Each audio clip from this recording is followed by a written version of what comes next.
Alright, so here are a few settings that I would recommend turning on coming into Season 5 now.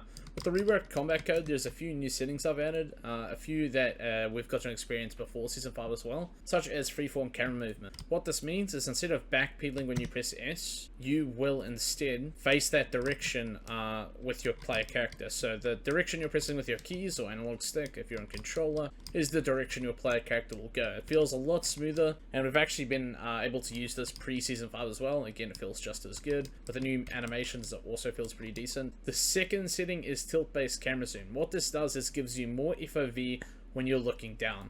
To put this into perspective, here is the max FOV when we don't have tilt-based zoom on. But when we put tilt-based zoom on, we get a decent amount more FOV, and especially for melee players, you're almost playing a MOBA at this point.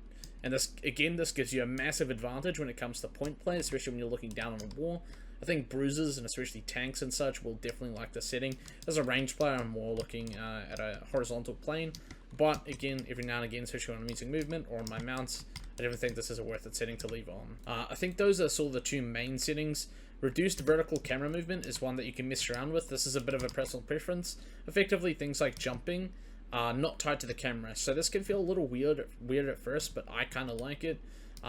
This is definitely more of one of those personal preference settings compared to the previous two though. The third setting that I recommend you leave off is the camera-based direction and attacks. Sorry, leave this on. So effectively this means that melee specific thing. This is the kind of setting I would expect controller players to use.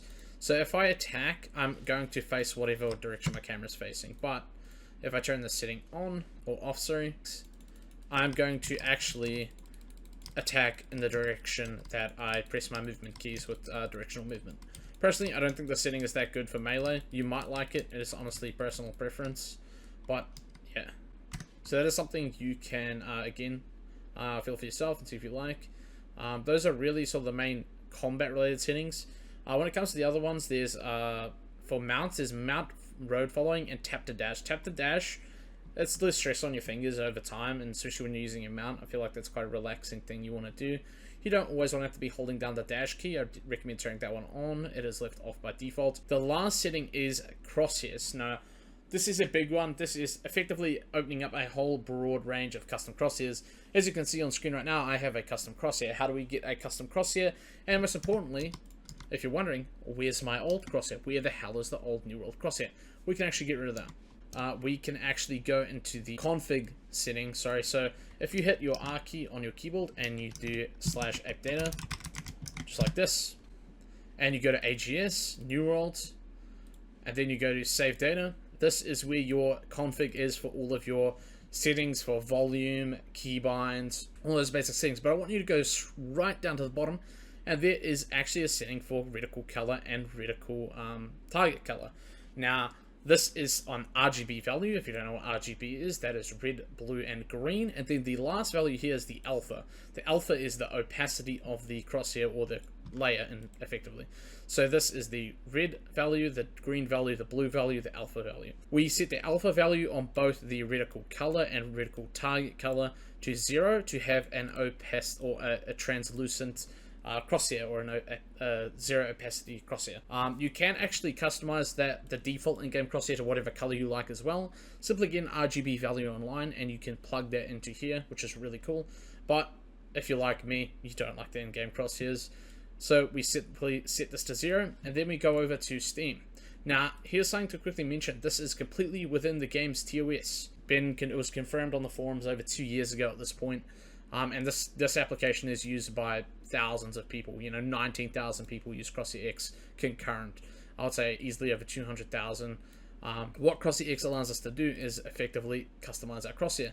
We can, use a bunch of designed crosshairs by the community, or you can even design your own in the designer tab. So if you want to use my crosshair, you can go to share codes. You can use this share code right here on screen. So again, this one right here, plug that in and you can actually get my crosshair. This is the one I like using for both bow and musket. It's got the projectile notches. This is not cheating. If you think it is, you're severely mistaken and getting skill drift and just coping how bad you are. So again, custom crosshairs, this opens up a massive sort of area that we can experience. That is effectively everything when it comes to the settings I would recommend you must turn on and must use. You also don't have to use Crosshair X if you have a crosshair built into your monitor. I actually do have one built into my monitor, but I've really been loving this sort of drop-off based crosshair. Crosshair X costs a few dollars on Steam, I forgot to mention that. But other than that, custom crosshairs are now a thing. I'll see you guys in the next one, peace.